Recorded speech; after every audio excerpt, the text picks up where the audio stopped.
माननीय मुख्यमंत्र्यांनी सांगितलं की आम्ही या राज्याची कर्जमाफी करू, काही अडचण नाही आहे. पुढच्या या आठवड्यामध्ये म्हणजे या आठवड्यात बाकी विभागाच्या बैठकी लावून मी निर्णय करून देतो. बावनकुळे साहेब इथं आलेले आहे, त्यांचं एकदा टाळ्या वाजवून स्वागत करा.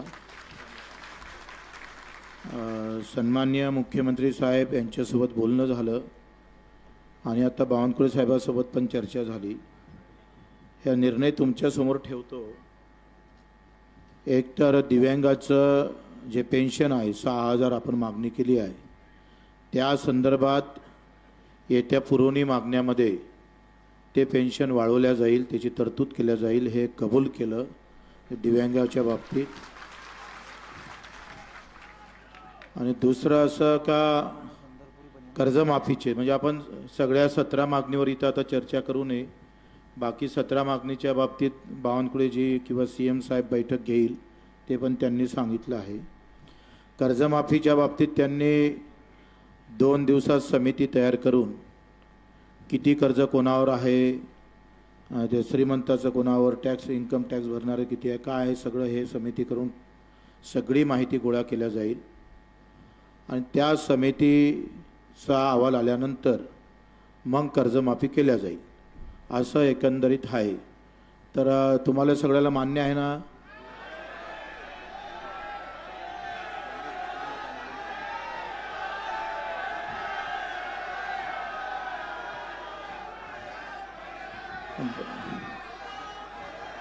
तर बावनकुळे साहेब समजून सांगन, एकदा त्यांचं ऐकून घेऊन मग आपण अधिक बोलू.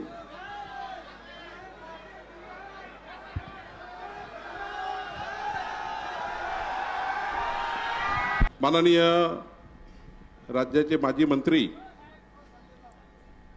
श्री बच्चू कडूजी यांनी विविध 17 मागण्यावर या पवित्र स्थळावर राज्याच्या शेतकरी, शेतमजुरांना, अपंग, दिव्यांगांना आणि शासनाच्या वेगवेगळ्या विभागाच्या माध्यमातून जनतेला न्याय मिळण्याकरता मागच्या 6 दिवसापासून हे आंदोलन सुरू केलं. आजच्या या आंदोलनाच्या माझ्यासोबत माननीय आमदार प्रताप अडसडजी, माननीय आवलकरजी, आपल्या विभागीय आयुक्त,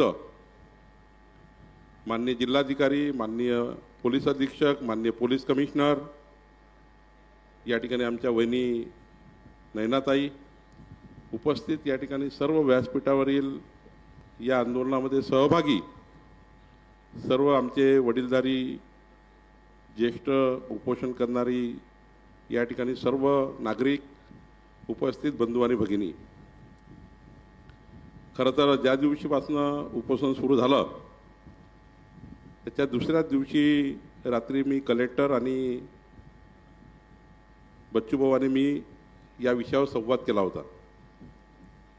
आणि संवादामध्ये मी बच्चूभाऊला त्या दिवशीच विनंती केली होती, दुसऱ्या दिवशीच आंदोलनाच्या, की बच्चूभाऊ आपण, मी पालकमंत्री म्हणून माझी विनंती आपल्याला आहे की आपण, मी उद्या येतो पण या ठिकाणी थोडा तोडगा काढू आणि तोडगा काढून त्या ठिकाणी थोडं या ठिकाणी आंदोलनाबद्दलची रूपरेषा त्या ठिकाणी थोडी कमी केली पाहिजे, अशी विनंती त्या दिवशी मी केली होती.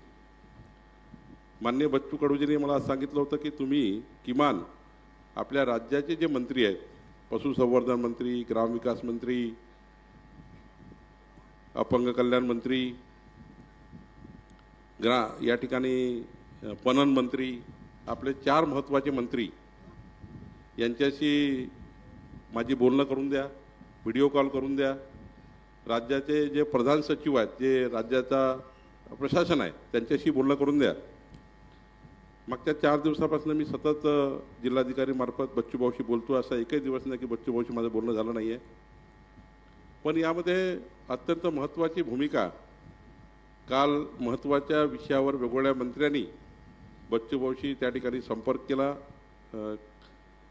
आणि त्यामध्ये सर्व मंत्री महोदयांनी तातडीने या बैठका सुरू झाल्या. काल उद्या एक बैठक आहे, एक परवा बैठक आहे.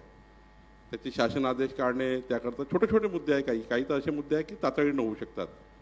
काही मुद्दे असे आहे की जे त्या ठिकाणी पशुसंवर्धनाचा पंकजाताई उद्या अमरावतीमध्ये आहे परवा, तर पंकजाताई त्यांनी सांगितलं की पशुसंवर्धन खात्याचे सर्व निर्णय त्या ठिकाणी मी शासन निर्णय करते. ग्रामविकास मंत्र्यांनी सांगितलं जयकुमार गोरेजींनी की त्यांचे निर्णय फार त्या ठिकाणी फार मोठे नाही आहेत, ते होऊ शकतात. माझा महसूल खाता आहे, माझ्या महसूल खात्याचे शेतकरी आपल्या पट्टेवाटपाबद्दलचे निर्णय ते तर जिल्हाधिकारी आणि विभागीय आयुक्त आहे, ते तातडीनं करतीलच, ते माझा अधिकार आहे पट्टेवाटपाचा. या ठिकाणी महत्त्वाचं पणन खातं आहे, त्या पणन खात्याचे जयकुमार रावल यांनी VC केली आहे. आता महत्त्वाचे दोनच विषय आहे. आता मी ठरवलं आहे की जे आत्तापर्यंत 4 मंत्री महोदय बोलले बच्चूभाऊशी, त्यांच्या बैठका लावून मी स्वतः बच्चूभाऊ माझ्या त्या बैठकीला राहणार आहे आणि त्या बैठकी मी स्वतः त्या ठिकाणी आयोजित करणार आहे. त्या बैठका आयोजित करून त्या मंत्री महोदयाशी त्यांच्या विभागाशी बसून त्याचे शासन निर्णय करून आपल्या ज्या मागण्या आहेत त्या मान्य करण्यासाठी जे काही आदेश काढावे लागतात, त्यात बोलल्याने आदेश निघत नाही, प्रशासनाकडनं शासनाकडे आदेश काढावे लागतात, त्याची फाईल तयार करावी लागतं, तर ती आपण करू. तर त्याच्यानंतर महत्त्वाचे 2 विषय आहे की एक विषय आता मी स्वतः माननीय मुख्यमंत्र्यांशी स्वतः त्या ठिकाणी बच्चूभाऊ आणि मी चर्चा केली आहे. त्यातले 2 मुद्दे महत्त्वाचे आहे. पहिला तर या ठिकाणी मुद्दा आहे की दिव्यांगांचं अनुदान वाढणे आणि दिव्यांगाचं अनुदान वाढताना इतर राज्यात काय केलं आहे याचा अभ्यास करून माननीय मुख्यमंत्र्यांनी सांगितलं येणाऱ्या अधिवेशनावर शेवटी पैसा द्यावा लागणार आहे. त्यामुळे जोपर्यंत जो पैसा वाढवून द्यायचा आहे तो बजेटमध्ये येत नाही, म्हणजे शेवटी कुठली दिशाभूल होऊ नये. आपण सर्व विदर्भातला मी पालकमंत्री आहे, त्यामुळे कुठलंही चुकीचं जाऊ नये. कुठलाही पैसा वाढवताना कुणालाही अनुदान देताना त्या ठिकाणी बजेटमध्ये आणावं लागतं. त्यामुळं 30 जूनला जे अधिवेशन चालू होत आहे त्या अधिवेशनात जी मागणी म्हणजे शेवटी यावर्षी किती खर्च लागणार आहे मागणी येतं, त्या बजेटमध्ये या ठिकाणी दिव्यांगाचं अनुदान वाढवण्याकरता आता ते किती वाढणार आहे याचा थोडा अभ्यास करावा लागेल. बच्चूभाऊ मुख्यमंत्री, मी आणि आपले सर्व त्या ठिकाणी लोक पुन्हा बसू. एकनाथ शिंदे साहेब, अजित पवार साहेब, अजितदादाकडे फायनान्स डिपार्टमेंट आहे, अजितदादा, एकनाथजी, मी मुख्यमंत्री आणि बच्चूभाऊ आम्ही असं बसू आणि त्याच्यात किती वाढ आणि ती वाढ बजेटमध्ये आली पाहिजे, नाही तर आश्वासन हे खोटं असतं. त्यामुळे चुकीचं आश्वासन देऊन कुठलीच दिशाभूल आम्हाला करायची नाही आहे. शेवटी आंदोलन सोडणे नाही सोडणे हा शेवटी बच्चूभाऊचा पूर्ण अधिकार आहे. मी त्यांना विनंती करायला आलो आहे की ते आपल्या सर्वांना या ठिकाणी विनंती करतील की आपण सरकारला थोडा वेळ दिला पाहिजे, हे विनंती करतील. पण शेवटी दुसरा विषय असा आहे, येणाऱ्या जुलैच्या अधिवेशनामध्ये म्हणजे 30 जूनच्या अधिवेशनात अपंगाचं मानधनाची वाढ ही बजेटमध्ये आणून त्या बजेटच्या माध्यमातून पैसे वाढवावे लागतील. हा एक महत्त्वाचा मुद्दा या ठिकाणी माननीय मुख्यमंत्र्यांची चर्चा झाली. दुसरं महत्त्वाचं आहे की कर्जमाफी. शेवटी आत्ताच बच्चूभाऊ माननीय मुख्यमंत्री बोलले की कर्जमाफीचा जो क्वांटम असतो तो एका दिवसात डिसाईड करता येत नाही. समजा कर्जमाफी घोषित केली आणि ती जर चुकीची निघाली तर त्याच्यात मग जनतेला फसवणूक आहे. शेतकऱ्याला कोणत्याही परिस्थितीत फसवायचं नाही आहे. त्यामुळं शेतकऱ्यांची कर्जमाफी त्या ठिकाणी खरी कशी आहे, तर शेवटी जो शेतकरी अजूनही कर्जमाफी करता लायबल आहे, शेवटी कॅटेगरी आहे. एक शेतकरी वर्ग असा आहे, सर्व शेतकरी म्हणजे परिस्थिती वाईट आहे, पण एक शेतकरीचा जो इन्कम टॅक्स भरतो, जो मोठ्या मोठ्या टॅक्सेस भरतो, ते आपल्या मोठे मोठे कर्ज उचलतात, त्या ठिकाणी त्या कर्ज कसं करायचं आणि सर्वसाधारण जनतेचं शेतकऱ्याचं कर्ज कसं करायचं. 2 भाग असतात कर्जाचे. एक भाग असतो त्या ठिकाणी की जो अल्पभूधारक, मध्यमवर्गीय आणि त्याच्यापेक्षा मध्यमवर्गीय म्हणजे 5 एकरच्या आतमध्ये काय, 10 एकरपर्यंत काय, 15 एकरपर्यंत काय, 20 एकरपर्यंत काय, 50 एकरच्या शेतकऱ्याचं काय. शेवटी याची कॅटेगरी आहे शेतकऱ्यांची. आणि शेतकऱ्याच्या कॅटेगरीमध्ये काही लोक अत्यंत इन्कम टॅक्सपर्यंत भरणारे लोक आहेत. त्यामुळं त्यांच्याबद्दलचा काय निर्णय करायचा, शेतकऱ्याबद्दल काय निर्णय करायचा, त्याच्या छोट्या 5 एकरच्या आतमध्ये काय निर्णय करायचा, त्यानंतर बँकांनी कर्ज दिलं पाहिजे शेतकऱ्यांना याच्याबद्दल काय निर्णय करायचा.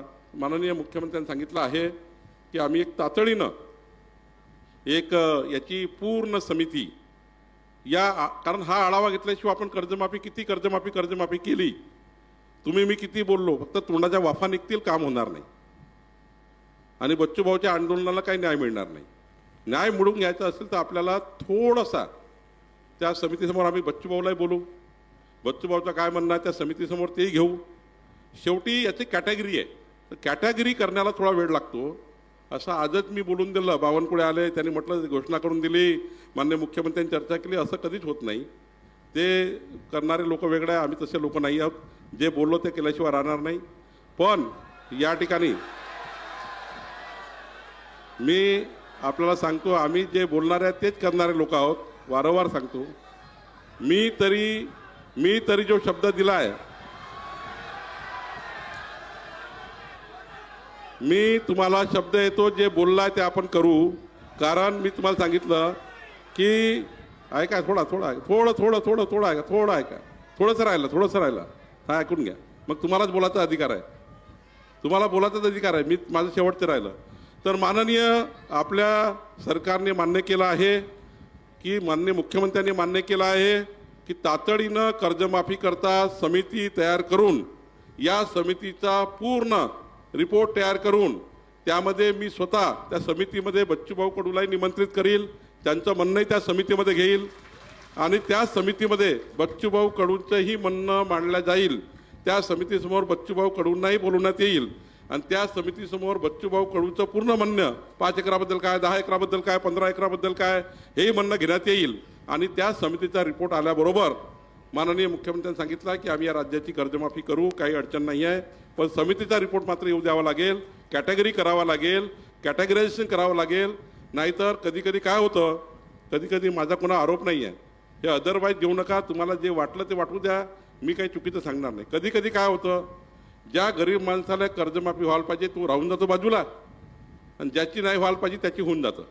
म्हणजे शेवटी कॅटेगरी आहे एक प्रकारची आणि त्यामुळं थोडंसा शेवटी निर्णय तुम्हाला करायचा आहे. तुमच्या उपोषण सोडण्याकरता तुम्हाला निर्णय करायचा आहे. पण माझं शासनाची भूमिका मी तुम्हाला सांगायला आलो आहे.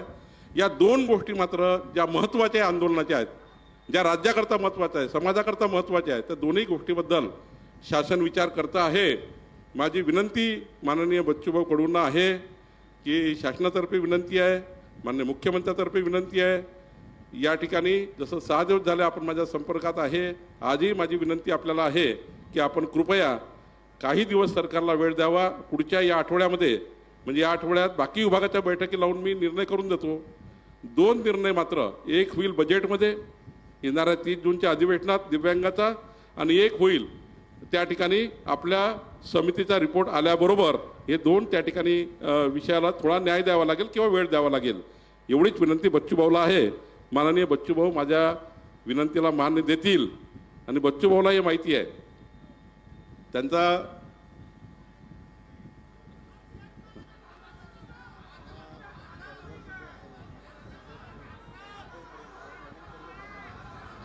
मी एक मागणी बच्चूभाऊची आहे की जो कर्जमाफी होतपर्यंत त्याला नवीन कर्ज मिळालं पाहिजे. हे मी मंगळवारच्या येणाऱ्या मंत्रिमंडळाच्या बैठकीत ठेवेल बच्चूभाऊ, आणि त्या बैठकीमध्ये मी तुम्हाला काय झालं हे सांगेल. त्याबद्दलचा तुमचा जो महत्त्वाचा विषय आहे, कर्जमाफी होतपर्यंत शेतकऱ्याला त्या ठिकाणी कर्ज मिळालं पाहिजे.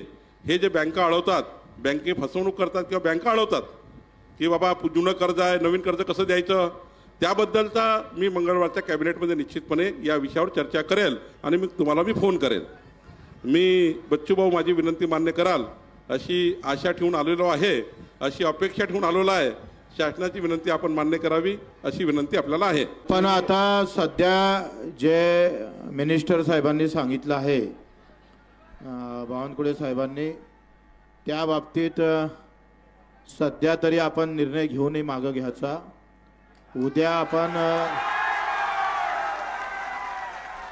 उद्या याच्यावर पूर्ण चर्चा करू. एक मात्र एवढं खरं आहे का एखादं कर्जमाफी लगेच, कर्जमाफी पहिली गोष्ट तर त्यांनी मान्य केलं का आम्ही कर्जमाफी करणार. तुमच्या सगळ्या आंदोलनाचं हे मोठं यश आहे का आतापर्यंत आपण जे काही आंदोलन केलं ते कर्जमाफी करण्याचा त्यांनी निर्णय घेतला आहे. फक्त आता तो निर्णय समिती गठीत झाल्यानंतर कोणाचं करायचं, काय कसं असेल ते तर करावंच लागेल. तेवढा वेळ तर मी जरी मिनिस्टर असतो तर मला तेवढा वेळ द्यावा लागला असता. कारण कोणाचं असं नाही आहे उद्या कर्जमाफ सगळेचं माफ असं आपण नाही म्हणू शकत. कारण ज्याचं कष्टाचं पोट आहे त्या कष्टाच्या पोटालेच ते भेटलं पाहिजे. आणि श्रीमंताच्या घरात जाता कामा नये हा विषय तेवढाच महत्त्वाचा आहे. आणि त्याच्यामुळं काही आपण जे 20% हमीभावाच्या 20% अनुदान देण्याचं कबूल केलं होतं, आता त्याच्या बाबतीत मीटिंग या वर्षीच्या हमीभावात देणार का पुढच्या वर्षीच्या याच्यात देणार? कारण बावनकुळे साहेब, हे कर्जमाफी आम्ही तुम्हाला मागितली नसती. कालपर्यंत तुरीचे भाव 7,300 होते आणि काल आज 15 दिवस तुरीचे भाव 6,300 झाले, 1,000 कमी झाले. 25% सोयाबीन फक्त आपण खरेदी केलं, त्याच्यात अधिक व्यापाऱ्याची खरेदी झाली आणि उरलेलं सोयाबीन 3,500 4,000 तुम्ही शेतकऱ्याचीच मुलं आहे त्या भावात विकावं लागली. ही वस्तुस्थिती आहे. मी लागन तर रेकॉर्डसहित तुमच्यासमोर मांडू शकतो. आता एका इकडे हमी भाव भेटत नाही, मार्केटमध्ये जाऊन अतिशय खालच्या भावात आपल्याला विकावं लागतं. ते नाहीतर आम्हाला कर्जमाफी नकोच आहे तशी पाहिलं तर. आम्हाला जर भाव दिले तर आम्ही तर सरकारचंच कर्ज माफ करून टाकायचं. पण हे सगळ्या तुम्ही याच्यातून सगळे गेले, त्याच्यासाठीच आम्ही म्हटलं होतं का MRGS मधून जर मजुरी जोडली MRGSला शेतीची पेरणी ते कापणीपर्यंत तर उत्पादन खर्च कमी होईल. आणि उत्पादन खर्च कमी जर झाला तर मग त्याचा नुकसान भरपाई झाली, गारपीट पडली किंवा अतिपाऊस आला किंवा कमी भाव झाले तर त्याचं जास्त नुकसान होणार नाही, कारण इकडे मजुरीचा खर्च निघालेला असेल. आता त्याच्यात बंदिस्त घेता येते शेतातले काम, पण ते पेरणी ते कापणी घेता येत नाही, हे थोडंसं मूर्खपणाचं लक्षण आहे. आणि म्हणून ह्या सगळ्या गोष्टीवर आपण, कारण हे काही किचकट मुद्दे आहेत, ते बैठकीतच आपल्याला करावं लागेल. पण 2 मुद्द्यावर त्यांनी दिव्यांगाचा पगार किती वाढवणार हे सांगितलं जरी नसलं तरी मला वाटते, मला आशा आहे का इतर राज्यामध्ये 3 ते 4 हजार आहे. आम्ही जरी 6,000 मागितलं असेल तर 4,000च्या आत त्या दिव्यांगांना पगार देऊ नये असं आमची विनंती राहील. दुसरं असं का कर्जमाफीबाबत ज्यांना कर्ज आता फेडलं असेल, म्हणजे कर्ज त्याच्या अंगावर आहे, बरेच लोक सावकाराकडे गेले. आपल्या जिल्ह्यातले किमान 25 ते 30% लोक सावकाराकडे गेले आणि त्याच्यामुळे 4-4, 5-5% त्यांना कर्ज घ्यावं लागलं. आता कर्ज असल्यावरही त्याला नवीन कर्ज या हंगामात भेटलं पाहिजे, कारण कर्जमाफी व्हायला वेळ लागत असेल तर हे कर्ज त्याच्या अंगावर असलं तरी त्याला ते नवीन कर्ज भेटलं पाहिजे. त्या सुविधा सरकारनं करून दिल्या पाहिजे. ते सुद्धा आपण CM साहेबांशी मी बोललो, त्यांनी हो म्हटलं मला का आपण ही व्यवस्था करू शकतो का ज्याच्यावर कर्ज आहे ना आम्ही त्याची माफी करतो आहे तर त्याला नवीन कर्ज देण्याची सुविधा होईल. आता हा थोडा किचकटचा आपण सगळेजण बसू. आता सगळेला विचारत बसतो म्हटलं तर एवढा विषय जाणार नाही. आपण 50 ते 60 लोक आम्ही बसू आणि आज निर्णय घेतल्यापेक्षा सगळ्याला विचारात घेऊन काय असेल तर CM साहेबांसोबत अधिक बोलून त्याच्यात अधिक काही मार्ग निघते का, किती दिवसात होऊ शकते, काय होऊ शकते, कशा पद्धतीनं होऊ शकते, त्याच्यानं मला वाटते बावनकुळे जे तुम्ही इथं आलात, आम्ही तुमची खूप वाट पाहत होतोय. म्हटलं पालकमंत्री आहे, तुम्ही लवकर याल, आम्हाला जास्त दिवस उपाशी नाही ठेवणार, कारण आम्ही 20 वर्ष सोबत राहिलेलं आहे, मित्रत्वाचं नातं आहे. पण तुम्ही आम्हाला 6 दिवस उपाशी ठेवलंच आखरी. आता अजून समोर ठेवू नका, आता अजूनही समोर ठेवायची. तुम्ही घे झाले भुत्ते तू आता टोले. तर वाटल्यास बच्चूभाऊ जे माननीय मुख्यमंत्री बोलले ते आताच तुम्हाला वाटल्यास कागदावर काय वाटतं ते करून देतो. मला असं वाटतं का बावनकुळे साहेबांनी सांगितलेली गोष्ट बरोबर आहे, पण ते आज आपण उपोषण सोडल्यापेक्षा उद्या सगळ्यांचा विचार मंथन घेतल्यावरच आपण उपोषण सोडू. आज तो निर्णय न घेता उद्या आपण तो निर्णय घेऊ. बावनकुळे साहेब इथं आलात, त्यांनी जे बाजू मांडली, कदाचित तुमच्या इच्छेप्रमाणे आज आम्ही उपोषण सोडायला पाहिजे होतं, पण ते आम्ही सोडत नाही. कदाचित तुम्हाला त्याचा राग येऊ नये, नाहीतर तुम्ही पुन्हा ऐकून गेल्यावर आमच्यावरच राग. हा, ते बरोबर आहे. आणि मला असं वाटतं का आपण सगळं चिंतन, सगळ्यांच्या गोष्टी विचारात घेऊन उद्या आपण निर्णय घेऊ. तेपर्यंत लेखी स्वरूपात पत्र आपल्याला बावनकुळे साहेब देणार आहे. लेखी उत्तर आल्यानंतर त्या उत्तरावर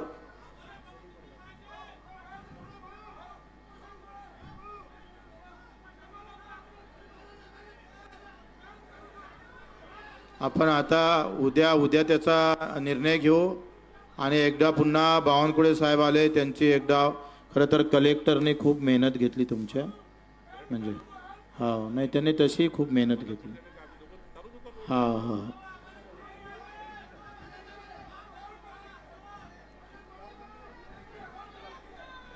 आपण मग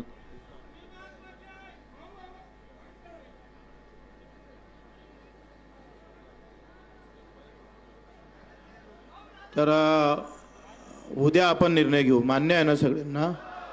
ठीक, धन्यवाद. बोल भारत माता की. पूज्य तुकडोजी महाराज की. शिवाजी महाराज की.